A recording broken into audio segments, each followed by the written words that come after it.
You are listening to Orange Blaze, a Florida Trail podcast. And then I really enjoyed also hiking on the Cross Florida Greenway. Hmm. It's about 110 miles, 110, 115 miles.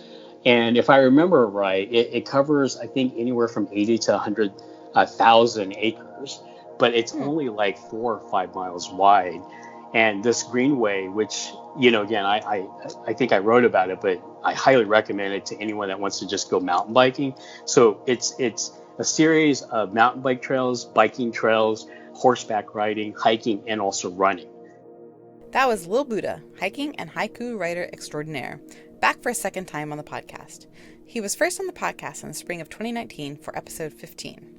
This time we chat about his latest hike, the Always Autumn hike, which was kicked off by some mileage on the CDT and Great Divide trails before he walked his way down the eastern seaboard through autumn, ending his hike in Key West in mid-March as life was shutting down for coronavirus.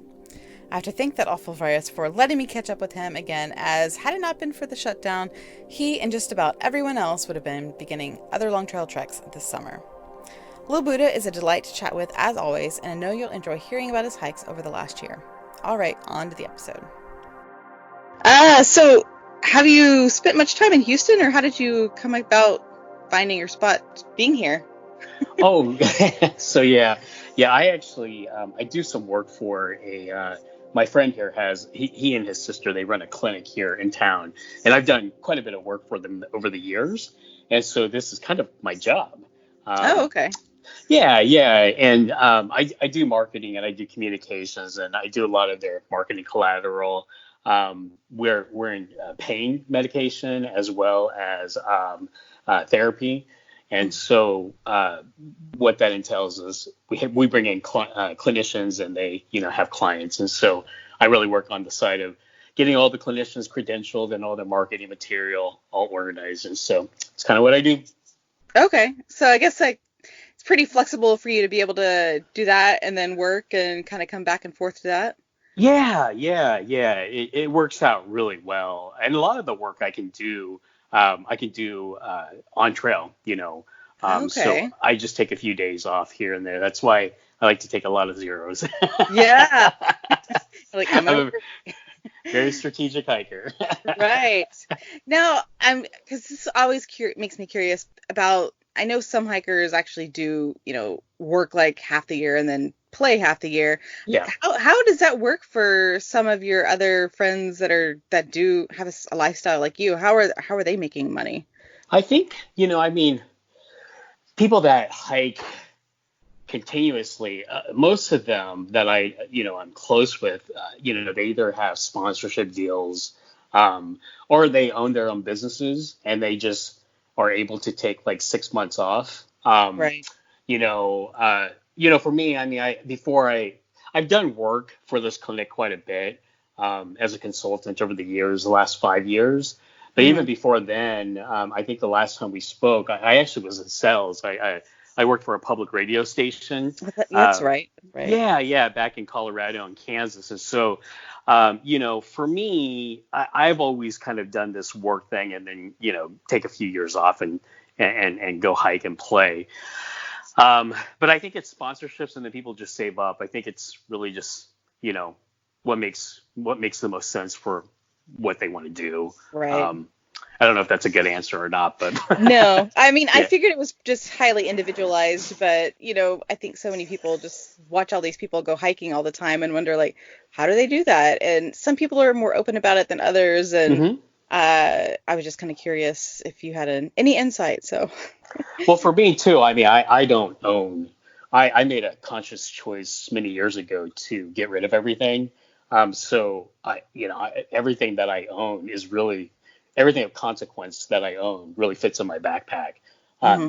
I have a car, but my niece is driving it right now in Kansas. I don't own an apartment.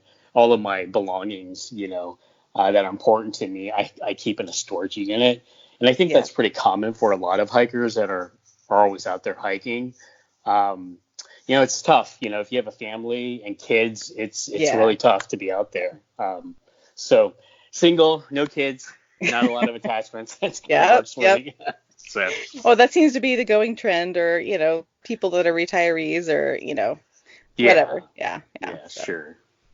Yeah. So, well, I guess that kind of brings me to your adventures in the last year. I think you started with the Great Divide Trail, but I may be wrong. Did you have another trail you started with before that this year? Yeah, I did 100 miles on the Continental Divide Trail up in Glacier National Park. I did that kind of as a shakedown. I also did some hiking out in near Vancouver and on Vancouver Oh, Island. okay. That's right. Yeah, yeah. So that was really nice. And then, yeah, did the Great Divide Trail. Started in East Glacier, hiked up to the border, and then you cross over there, and then the trail up there. It's about 650 miles. You can add on an extra 100 miles if you go all the way to Kakwa. Hmm. Um, so that was, yeah, it was great. Great time. Yeah. Yeah, that's watching, oh gosh, what's her face? Wired a few years ago when she did the Hayduke and a couple other things, and then the Great Divide Trail. And the Hayduke and the Great Divide really like leapt to the top of my list after. So if you have any insight into that trail, I would love to hear like your experience on it. Oh, did you want to talk about it now or like offline or No, just, no, no, no. oh, Now, yeah, oh, no, yeah, yeah, because sure. I'm sure other people are interested in that too. Okay, okay.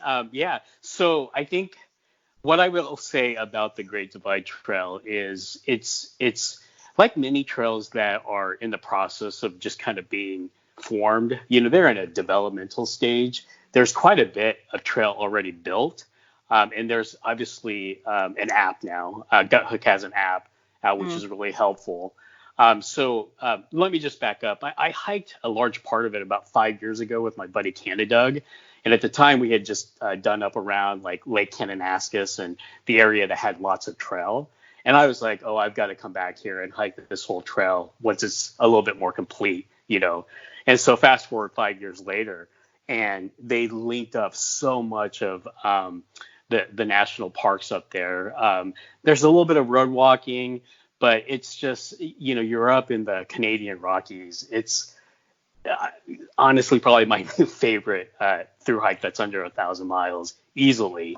Um, you know, it presents a couple of challenges. Obviously, the wildlife, you have to be careful with grizzly bears. mm-hmm. You hike through quite a bit of their range. There's actually a section there. It's a migratory range where the grizzly bears Oh. travel down into Montana. Mm-hmm. And so you will definitely see grizzly bears. So, you know, you just have to be really aware of that. Um, the resupply is pretty straightforward. There are a couple places that you certainly want to send a box to just because it's super expensive to buy food. A lot of tourist towns and Yeah. some of these places actually won't hold boxes either.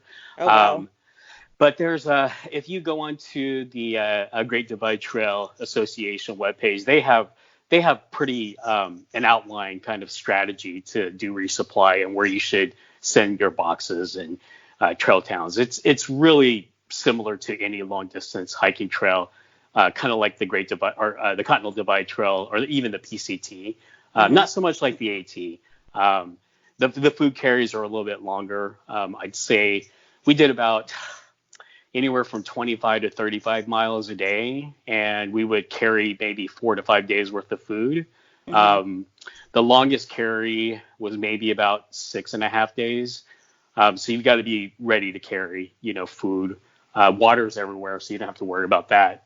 Yeah. Um, but it's just amazing. I mean, it's pristine wilderness. You're up running right along the ridge line of the Canadian Rockies between Alberta and British Columbia.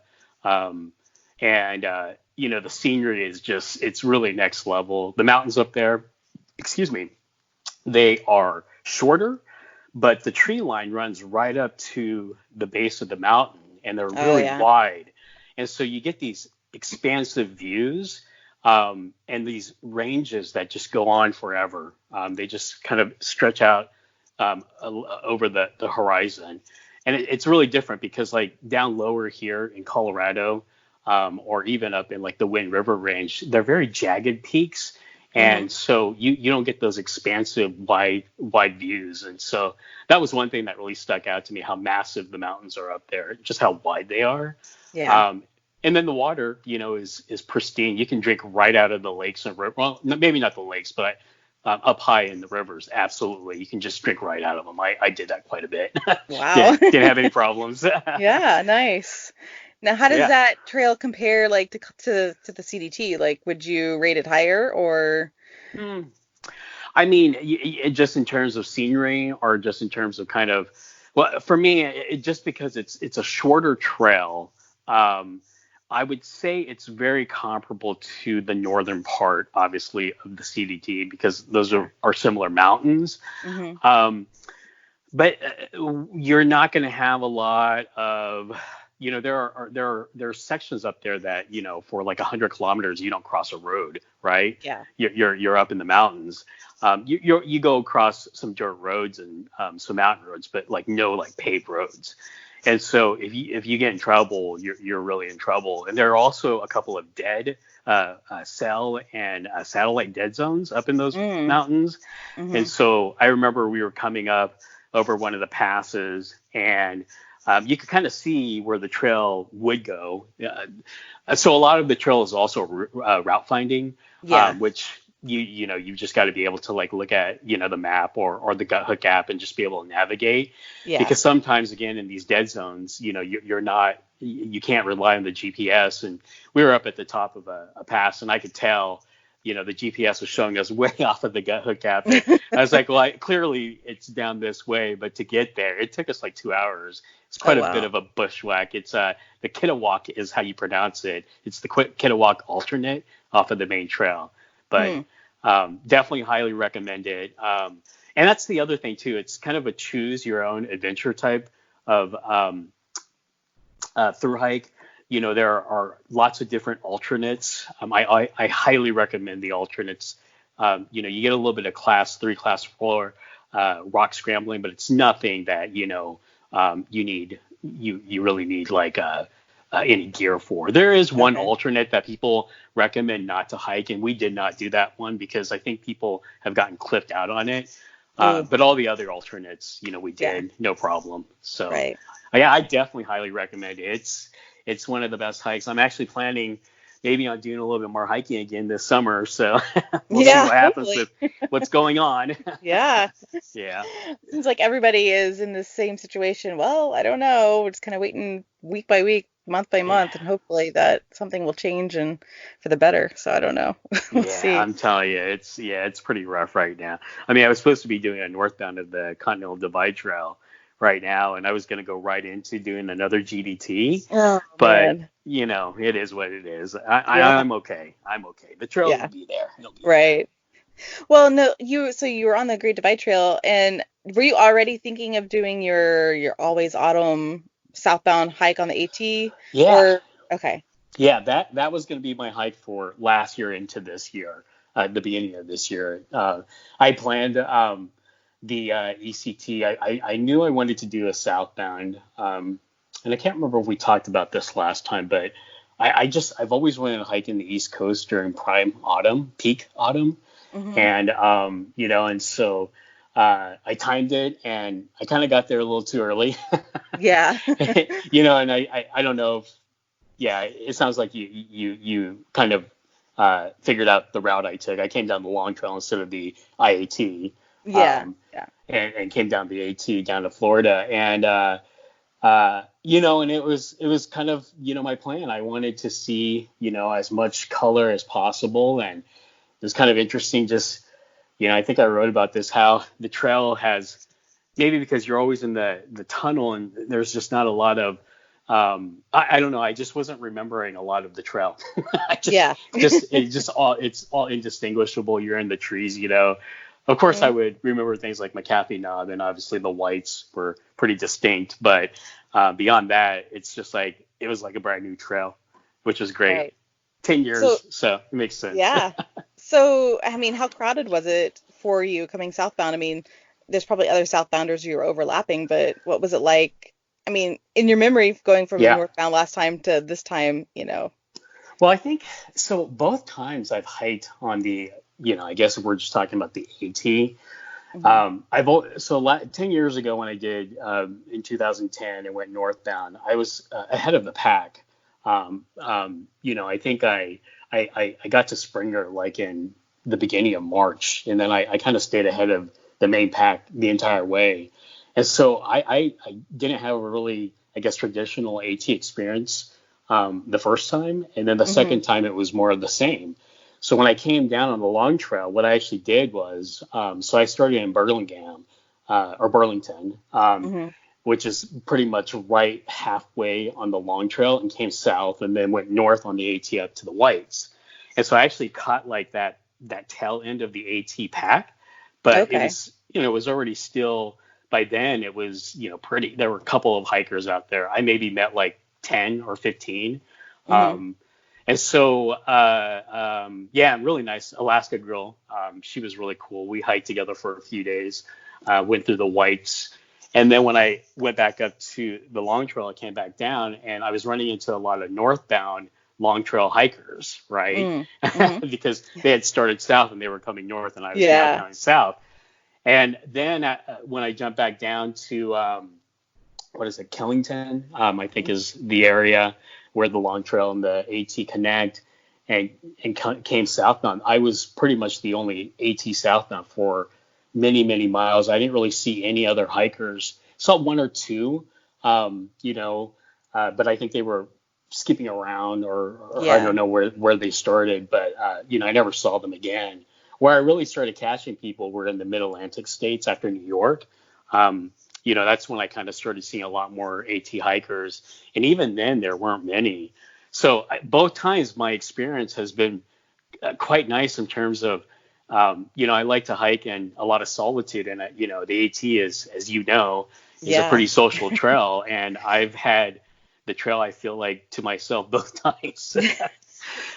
So that was great. Yeah, that was great. Yeah, no, it sounds like a perfect experience. And I mean, I enjoyed all your fall photos, even though it wasn't like, peak autumn the whole time.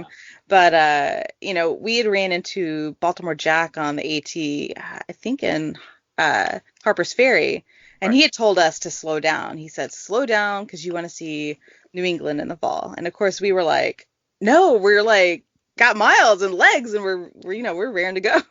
And when of course we didn't slow down because we finished in August, but Yeah. I think I've always regretted not being able to see the AT in September or October. That would have been something kind of cool to do. Well, I highly recommend it. In addition to coming southbound, and when I was coming down, September, October, November, there are no bugs. Yeah.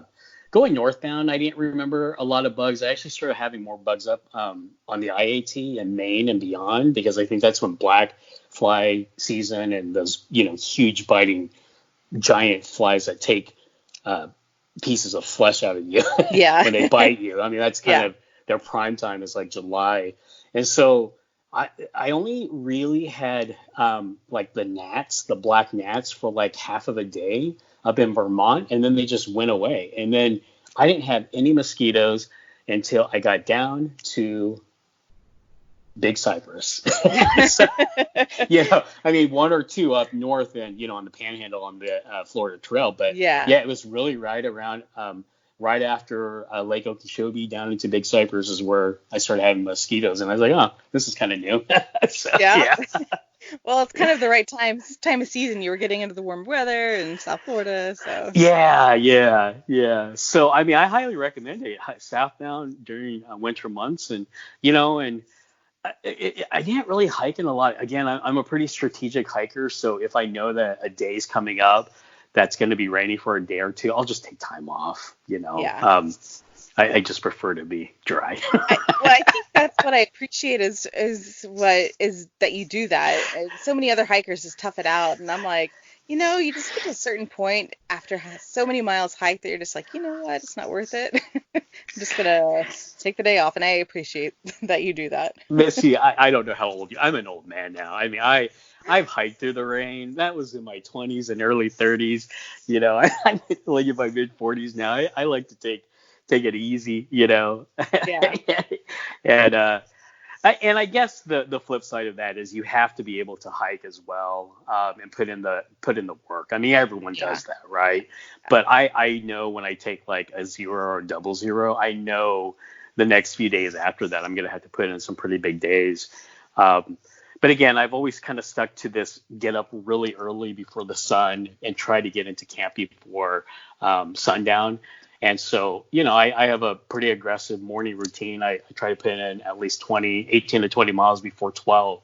So, I just kept that and maintained that schedule for a while. And, that means sometimes hiking in early morning with no light. Yeah, and, yeah. but again, I prefer to actually hike into light with a headlamp as opposed to, getting in to camp late and fumbling around. I don't like that at all. So, Yeah, and yeah. then you're tired and you're just hungry and yeah, it's awful. Yeah, absolutely. Now, when you came down the AT, when you finished, you jumped over to like South Carolina. Like, what was that about? I was trying to figure this out and what you were doing, and I could never figure that out. So, Yeah, so from Roan, I did a series of road walks, but I was also using the Mountains to Sea Trail. Um, oh, okay. yeah. And I came east towards Wilmington. So you go by, oh gosh, what are all these places? So it's Birmingham. What's the other name of the towns? Uh, I wasn't quite ready to talk about like the Mountains to Sea Trail, but it goes by Greensboro, and then there's Durham, and then there are two routes. You go out to the Outer Banks, or you can come down into Wilmington. And so I came south into Wilmington, and then did a series of road walks towards Myrtle Beach. And then do you know where what is it called? Worms Hole is, where Forrest Gump began his whole adventure across the Oh, West okay. Coast. That's where I Okay. left and went back to Kansas for Thanksgiving, and Okay. then after that, that's when I came back out and did started in Florida. Okay. Okay. Yeah, I was very confused. I'm like, I don't know what he did here. But okay, that makes sense. Now, we don't have to get too much into the Mountains to Sea Trail, and I've seen a few people do that one. Was that a good trail worth doing? It's a good trail, but I would not recommend it in the fall. So there's a series of right after the AT where you turn off, and right before Winston-Salem, there's a series of river crossings there, Mm, and I was not ready for them. And by then, uh, I don't know if you remember, it was a pretty wet fall. yeah. Yeah. So they were having a lot of rain, and it snowed early also. And so some of the river crossings actually caught me off guard. And I ended up having to do like a 5 mile reroute to a bridge. Um, Okay. and it's before Grandfather Mountain is the name of the mountain. I remember doing that. And so that was not fun. And then on the eastern side of the Mountains to Sea Trail, a lot of it's also road walking. You're on bike trails, which is kind of Mm, nice too.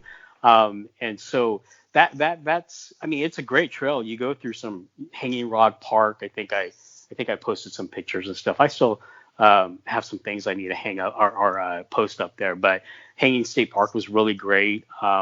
There's about 25 miles there, right around that park on the Mountains to Sea Trail. That's really, really nice. And again, it was all peak autumn, so all the colors were out. No bugs. It was absolutely beautiful. nice, nice. So, and then you came back and did the Florida Trail southbound. So that's really what I wanted to talk about on Yeah. the podcast. But it's a 10-year kind of anniversary hike in a way for, the AT and for, I guess, the ECT and all of that. I guess you were already in the mode to go southbound and you weren't really wanting to flip down to Key West to start that way. So how did it feel to be back on the Florida Trail? Well, it was great. So I don't know which direction you went last time. Did you go northbound on the Florida Trail? Yeah. So I did as well, and I went up the Blackwater route. So I never really saw the beach, Mm. and Hmm. to really, and I knew when I was back home because I hadn't really decided in Kansas when I was home for Thanksgiving if I was going to be going northbound or if I was going to be going southbound. And I made the decision to go ahead and go southbound because I thought, well, if I go northbound, there might be a part of me that might not want to do the panhandle Yeah. because I've done it already, right? Um, Right. and I really wanted to see the beach, and so I was like, I think if I do the beach, so okay, so I'm not. It's kind of out of the way. It's not towards where I left off on the ECT. It's a lot further west, but at least it's what a couple of five. I think it's like 500 or 600 miles. I figured I had time to do that, and Hmm. so that's really the reason why I went southbound. I mean, I wanted to get the beach, and I wanted to obviously go back through the Suwannee River and all the great places up in the Panhandle. So that's it. Yep. Well, and the last time I think you had some flooding and issues, and you're having some roadwalks, and this time, hopefully, other than I think you got off for a couple days for like a tropical wave that came through or something. Um, something came through. I feel like you had some storm and you got off the trail for a little bit, but It was the third day on trail. It was a 4 day storm that was going to be coming, and it was pretty. They were forecasting it to be pretty intense, and so when I got to Navarre, I just decided to go ahead and rent a car. And I was like, you know what? I mean, I'm only 2 days in, but it's no big deal. I can take like 3 days off. I ended up driving up to New Orleans and mm, hanging out there for 2 to 3 days, and then came back and then started hiking again. But yeah, it was right around the beginning of Christmas, and yeah. there was again, it was a storm, and I was like, I don't really know if I really want to hike in this kind of weather, so I'll just take a few days off. Yeah. So, how was the Panhandle this time around? It was probably you were ahead. Yeah, you wouldn't have really been seeing any hikers at that point in time. There were a couple of hikers ahead of me. I can't remember their trail names now. And really, I think Disco, that's his name. Disco, he started a day ahead of me, Mm. I believe. And I actually ended up running into him. You know who Flat Top and Frosty are. Yeah. Mm-hmm. Yeah, so they actually invited me to go to Christmas dinner, which was a really nice welcome surprise. And Disco was still there, healing up. He had hurt his leg or foot or something like that, and so he's actually one of the few hikers I saw on the Florida Trail, southbound. Actually, I think he might be the only one. I don't think I met any other southbound Florida Trail hikers. Um, Now, so that's, yeah, yeah. When I think about it, Yeah. no, I didn't. So yeah. So we hung out. I got back from New Orleans, and Frosty was really kind and asked me what my plans were for Christmas, and so invited me over, and I gladly accepted, and that was really great. The Panhandle. So I hadn't done anything from the Blackwater up into Pensacola Beach last time. That entire stretch, I mean, I think it's probably one of my favorite sections now. Hiking the beach is just, to me, I didn't realize that there was water and sand like that up in the Panhandle. I've never seen the color of water or pure white sand like that, except outside of the tropics, right? Yeah. Down in the Bahamas. Yeah. And so that was really just kind of an eye opener. And then just the friendliness of the people in Pensacola Beach. I remember the first night, it was really awesome. I was just kind of, I started pretty early from Fort Pickens, and I got to Pensacola Beach, the town, maybe around 1 o'clock, and had lunch. And I was just sitting there eating, and I met these really nice people, and they invited me to just stay at their house, and so I ended up staying with them. Oh So that wow. was really cool. Yeah. So I mean, because I was just planning on making that campsite, but I mean, it's having a meeting new Yeah. friends and being in a comfortable spot is a lot. It's quite nice. And so, excuse me. Hmm. Um, yeah, so I really enjoyed the beach. I thought the beach, I kind of wanted it to extend a little longer, but I think what the Eglin Air Force Base, they own the rest of that beach, so I think they wouldn't really appreciate Oh yeah. Yeah. that. Yeah. That would have been cool to have a longer road walk, not road walk, beach walk that way. But I mean, Eglin is gorgeous as well. So yeah. It is, and they've done quite a bit of work. I remember last time around Eglin, there was a little bit more dirt road walking, and now, I mean, I would say about 80% of it is all trail now, which is really nice.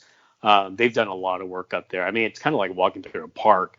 It's so well maintained, and now, they've built out all the campsites. There are benches now.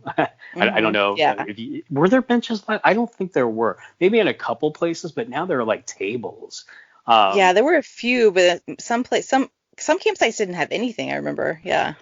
yeah. So that's really nice, and and all the new bridges in the area also very nice as well. So they've done quite a bit of improvement in taking the trail off the dirt roads and roads there. Um, Thumbs up to them. Yeah. Yeah. Now, as you made your way south along the trail, did you have any like recall any memories where you're like, oh, I remember this, or were you just like some of it was kind of new to you? No, so once I got past kind of like Eglin, because a lot of it again they put inside like the Air Force Base. I just remember last time there was a lot more dirt road walking. That was all new. But then you have what is it? The Ecafina area, the place Yeah. that I mean that to me was really sad. So the hurricane that came in and just kind of Yeah. destroyed that whole area. That was just kind of shocking because I just remember before how beautiful it was, and so this time it's unrecognizable. It's really sad actually. So that was kind of something that kind of you register. Um, I mean, the Suwannee River was obviously beautiful. The Scylla Sinks were all very, it's the same trail there. Um, I remember a lot of it. What's new to me was Big Bend. That last time was flooded. That whole Oh, area. okay. So you know how you have the series of, I mean, I guess they're kind of forest roads or whatever. That Mm-hmm. last time was completely flooded. And so to me, I was like, oh, okay, it's actually kind of dry here. That's I remember thinking, oh, okay, because when I got the ride across St. Mark's St. there, Mark's, yeah. it was really muddy, and I was like, okay, yeah, I was ready for that. I mean, right when you come off of the bank, it's muddy for the first half mile, and I just remember, okay, I remember this last time it was really muddy the last time I came through here as well, and I remember Big Bend is going to be all flooded. Well, they've also routed it, I think, further south, kind of around as well now. So maybe it's up more on a levee, I guess. I don't know. I just Yeah, a remember little. walking like, okay, go ahead. Yeah, it is. It is a little bit more on a levee than I think they used to have. Because even when we walked through, there was an official trail like off to the side in the marsh, and we're like, we're not going in there. We're gonna stay on the levee. And then I think That's they've rerouted it straight to the levee. So. That's exactly what we had to walk last time. I remember. I have a very clear memory. I had pictures where the water was up past my waist there. So Oh my goodness. yeah, that was a nice surprise.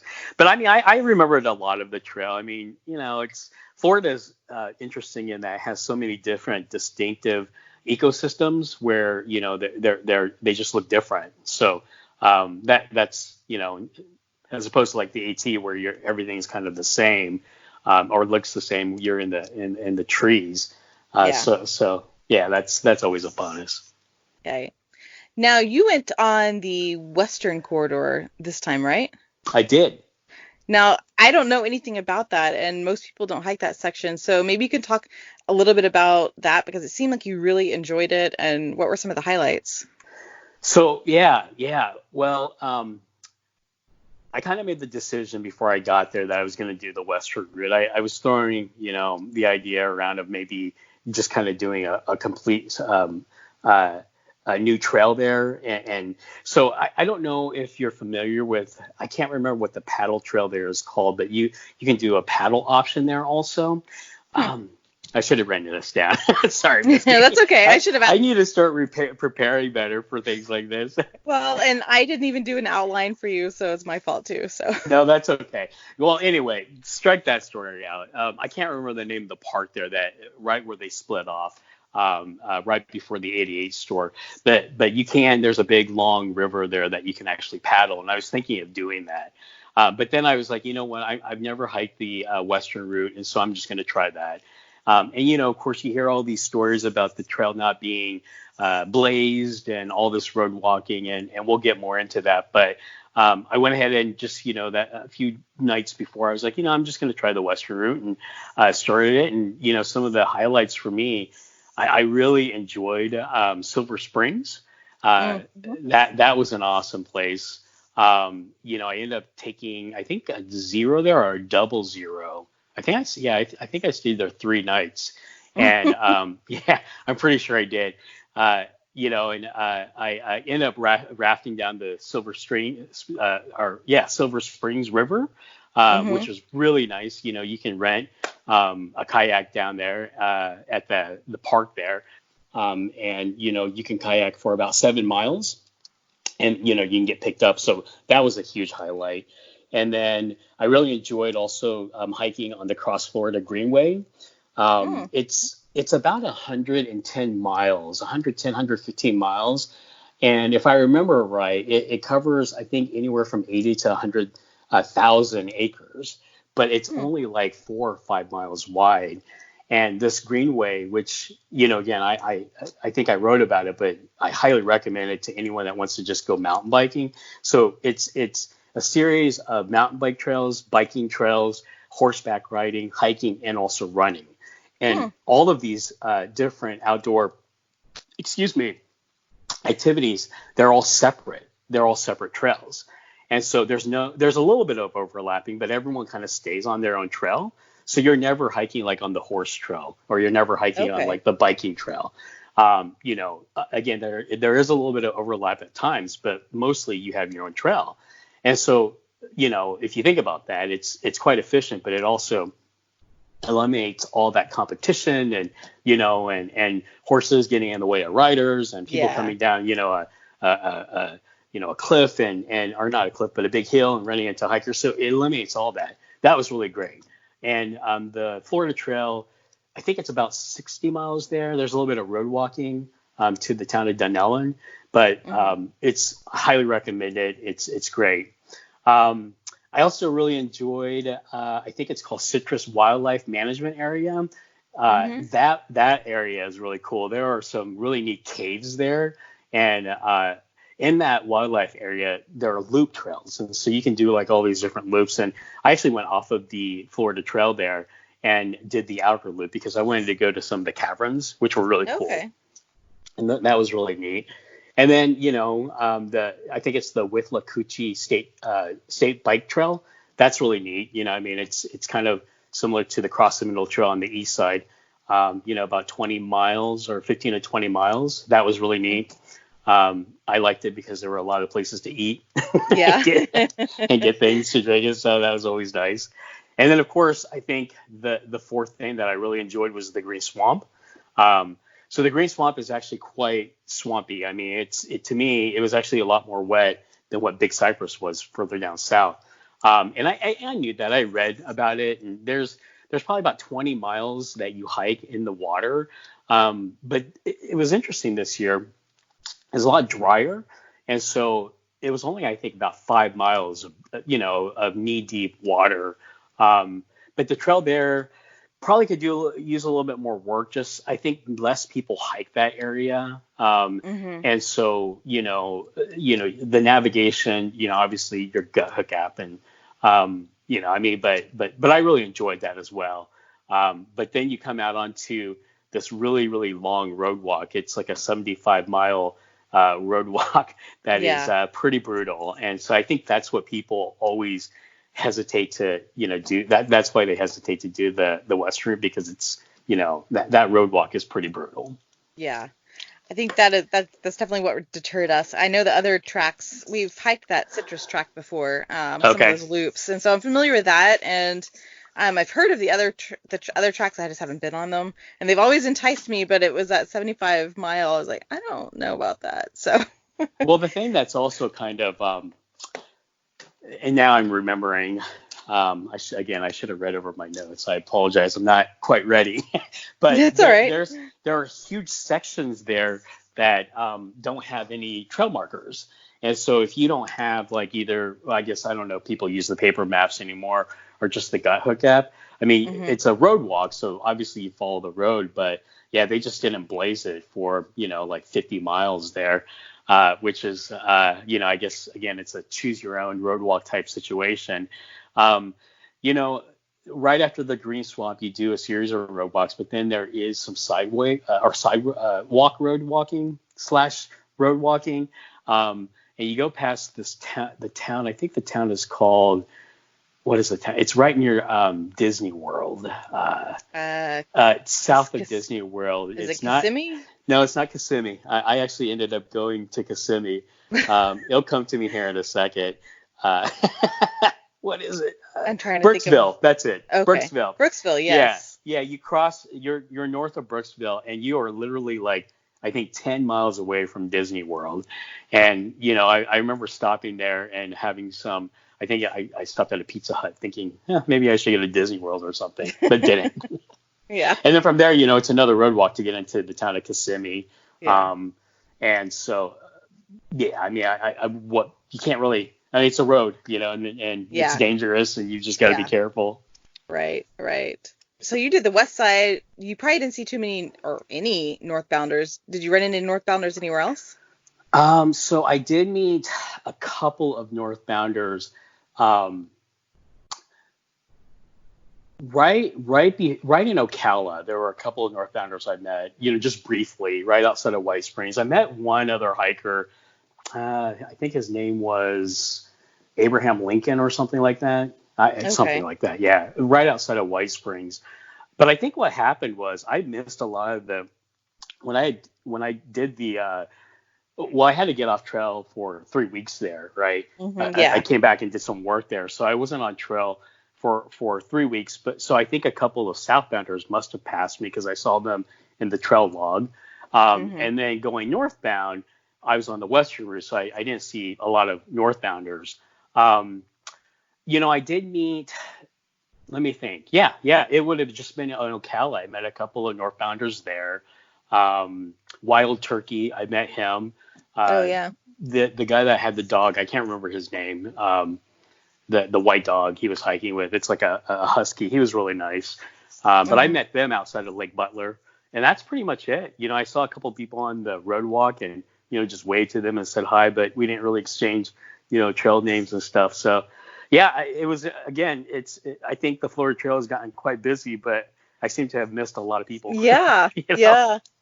And I was hoping, because I had made it out to Billy Goat Day, and I was hoping that you might show up, and I was like, it'd be cool to meet little Buddha.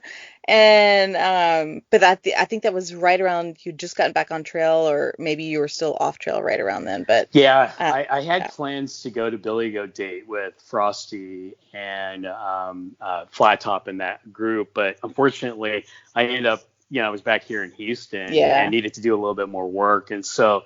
I missed it. I was really bummed. I was looking forward to meeting y'all. Yeah, because that would have been cool. It was really cool just getting to see, all these faces that, you see online or people that you heard about. And it was a pretty cool little adventure. So, yeah. So then as you're making your way south now, you were in Big Cypress towards what, end of February, early March? Yeah, that's exactly right. So was it pretty dry already by then? Oh, it was pretty bone dry. I mean, the only places in the swamp that had a lot of water was just in the Black Lagoon area. And not even that. I mean, it was only a few miles. I was actually a little surprised how dry the swamp was. Just 10 years ago when I'd gone through, I just remember struggling just to get to those little island campgrounds, or campsites. And this time, I mean, after you get through the mud, you kind of just flew through. So that was really interesting. I mean, yeah, there was really just a little bit of water at the beginning, right after I-70 or Alligator Alley. And then, right around the Black Lagoon. And that was it. And then it was dry all the way. It's completely dry. Nice. And so it seemed like also your road walk after that had changed quite a bit, because 41 has changed. They've, added in new bridges across Tamiami Trail for the Everglades, water flowage. And then I didn't know that Chrome Avenue had a bike path now, and that looked really cool. So I guess what was your experiences like walking as you're heading towards the Keys? So going towards Tamiami Alley, unfortunately, going towards Miami, there was how you can cross there and get onto the actual trail. It's on the canal. That was actually closed. They were building some kind of bridge, so I ended up having to walk the entire road, which is fine. I mean, there's quite a bit of a shoulder there, right? So that was fine. Still lots of traffic. I actually stayed at the same campground that I stayed at last time, right at the Big Cypress area. It's like 5 miles. Stayed at the Mikasuki Casino again. Yeah, Mikasuki Casino. Yeah. Mikasuki Casino. Yeah. I can never say that word. I don't know why. That was fun. I stayed there one night. And then you're right. Chrome Boulevard now has a whole bike path. And that actually almost extended all the way down to Florida City, which was really nice. Because last time I remember walking that last time. It was just a little bit of a disaster. It was very, very dangerous because there's no shoulder there, right? Yeah, Yeah. right, right. And then the Keys was when things were really starting to change for, this whole pandemic and people. I'm kind of curious what the vibe was as you're walking through the Keys. Were people like freaking out yet, or was it still kind of like, it's the Keys, we're laid back, nobody cares? Well, when I first started hearing more, I mean, obviously I was reading things and following along, but I didn't really start paying attention to that until I got around Lake Okeechobee. It's kind of when I started noticing, talking with people in town, they were just like, be careful, and everyone was saying, be careful, and I was like, what's going on, and so you have conversations with the townspeople, and they're like, oh, I mean, things are starting to close down, right? Yeah, At that time, it was really more just California up north. And so, Florida was still pretty open. So I didn't really think a lot about it. But it was really after where it really started to kind of, it was a thing was like on Marathon Key. I remember having lunch and just kind of reading and catching up on like news articles and what people were posting online where, they were talking about possibly shutting down big portions of Florida, right? yeah, And so that's kind of when I had to really refocus my plan because I still had like 120 miles up north to reconnect back to where I left off on the ECT, and so Jekyll Island. And so I was like, well, I've got to figure this out. And so, initially I had planned to, take a bus to Miami, and then from Miami I had a buddy that was going to drive me back up to Palicata. And and that was the initial plan. But once I understood that things were going to start closing, I just ended up, and I didn't really want to ride public transportation, to be honest with you, Misty. yeah, I I agree. just at that time, now I was just, you could kind of tell that things were happening. And I remember the last day I was down on Key West and going into like a store just to buy some things, for the road. Everything was cleaned out by then. Oh, And it wow. was really the first day of when I think people were panic shopping. Um, and so that was kind of, yeah, that was an eye opener. And so I was like, I've got to, uh, plan B is better, rent a car, drive back up to Pulika. Is that how you Mhm. pronounce that? Yeah. And and just and finish off this trail because I didn't know what was going to be open, what was going to be closed. Okay. And so did you end up finishing that little section you had to do? I did. So after Pulika, there's a you can. My initial plan was to hike towards St. Augustine and then kind of go up the eastern seaboard, but just because of what was going on. So it was interesting because on the Mountains to Sea Trail, Route 17, when you're coming down past Wilmington, it's also part of the trail. And when I say trail, I say quotations because I was just walking the highway. But Route Yeah. 17 actually extends all the way down as well. And so I walked Route 17 up towards, I think the town is Jacksonville. And then it kind of parallels the St. Johns River. And then that actually kind of just, you can piece that together pretty much all the way back up near Jekyll Island. That whole area there, there's a lot of inlands. So there was no like bridges that connect anything. And Hmm. so, again, my original plan was to take time and kind of explore the eastern seaboard and maybe do a little bit of more kayaking in that area. But it just was time. Yeah. Everything was starting to close down. So it just wasn't possible. Um, but yeah, that the highway walk wasn't too bad. I mean, what I will say about that, I I had a couple of really close calls with dogs. I mean, before even on the Florida Trail, Yeah. out by the Acela, yeah, two pit bulls charged me.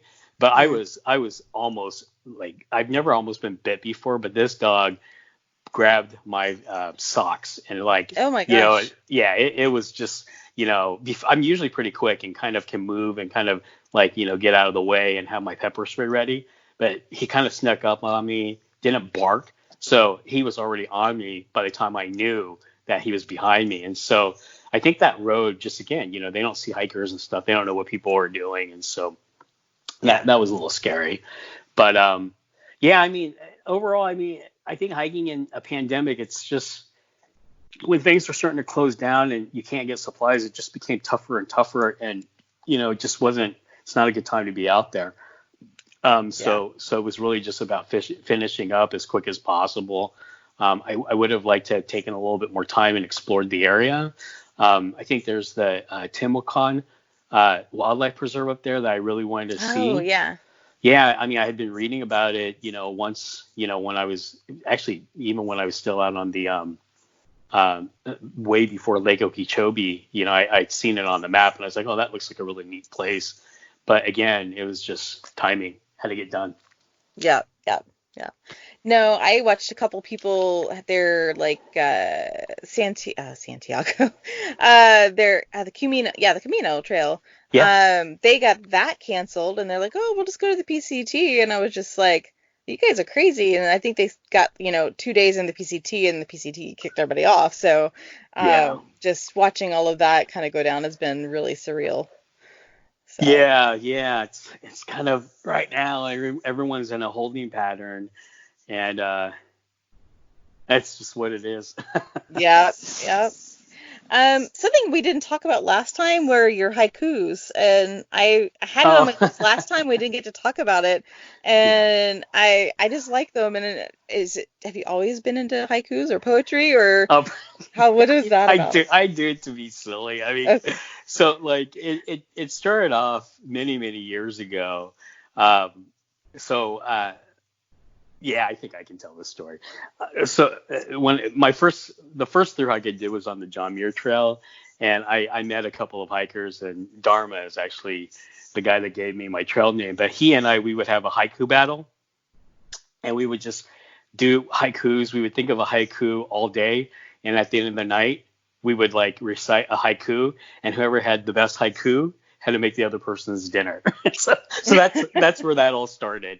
And so I've just always kind of just thrown in some haikus, and it's when you're out there hiking and you're walking, it's kind of fun to put together, and that's it. I mean, I don't really put I put effort into it, but I'm not necessarily artistic effort. If that makes sense.